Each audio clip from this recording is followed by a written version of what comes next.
पंचमीची कहाणी ऐका नागोबा तेव्हा तुमची कहाणी. 8 पाट शहर होतं. त्या नगरात एक ब्राह्मण राहत होता. त्या ब्राह्मणाला 5 सुना होत्या. चातुर्मासात श्रावण मास आला आहे. पंचमी नागपंचमीचा दिवस आहे. कोणी आपल्या आजोळी, कोणी आपल्या पाजोळी, कोणी माहेरी अशा सर्व सुना गेल्या.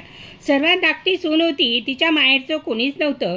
तेव्हा ती जरा खिन्न झाली व मनात माझा सर्व संबंधी नागोबा देव आहे असे समजून नागोबाला मला माहेर राहून न्यायला येईल असं ती म्हणू लागली. इतक्यात काय झालं, शेष भगवानास तिची करुणा आली. त्यानं ब्राह्मणाचा वेश घेतला. त्या मुलीला नेण्याकरिता आला. ब्राह्मण विचारात पडला. हा इतके दिवस कुठे लपला होता, कुठे राहिला होता, आत्ताच कुठून आला? तेव्हा त्यानं मुलीला विचारलं. तिनंही आज माझा मामा असं सांगितलं. ब्राह्मणानं तिची रवानगी केली. त्या वेशधारी नागानं तिला आपल्या वारुळात नेलं. सर्व हकीकत सांगितली आणि फणीवर बसून आपल्या बिळात घेऊन गेला. आपल्या बायको मुलांना ताकीद दिली, हिला कुणीच जाऊ नका. एके दिवशी नागाची नागिन बाळांत होऊ लागली. तेव्हा तिला हातात दिवा धरायला सांगितलं. पुढे ती व्याली. तिची पिले वळवळ करू लागली. ही मुलगी भिवून गेली. हातातला दिवा खाली पडला. पोरांची शपथ भाजली. नागिन रागावली. तिनं सर्व हकीकत नवऱ्याला सांगितली. तो म्हणाला, तिला लवकरच सासरी पोचव. पुढे ती पूर्ववत आनंदात वागू लागली. एके दिवशी मुलीला अपार संपत्ती दिली. आपण मनुष्य देह धारण करून तिला सासरी पोचती केली. नागाची पोरं मोठी झाली. आपल्या आईपाशी चौकशी केली. आमची शपथ कशानं तुटली? तिनं मुलीची गोष्ट सांगितली. त्यांना फार राग आला.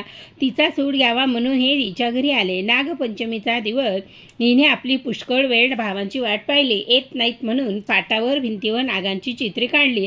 त्यांची पूजा केली. जवळ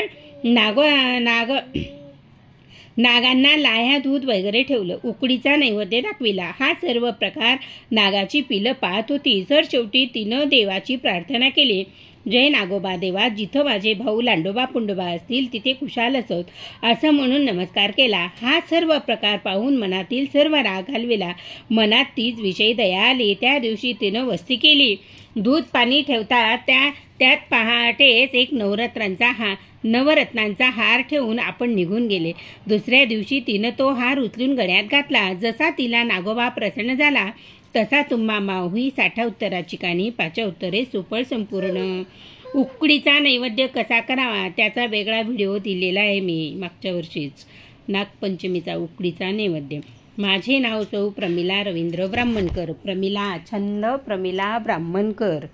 आवडल्यास लाईक करा, सबस्क्राईब करा, शेअर करा. आपल्या नातेवाईकांना सांगा. कुठे गेला व्हिडिओ ते मला कळू द्या. प्रमिला छंद प्रमिला ब्राह्मणकर.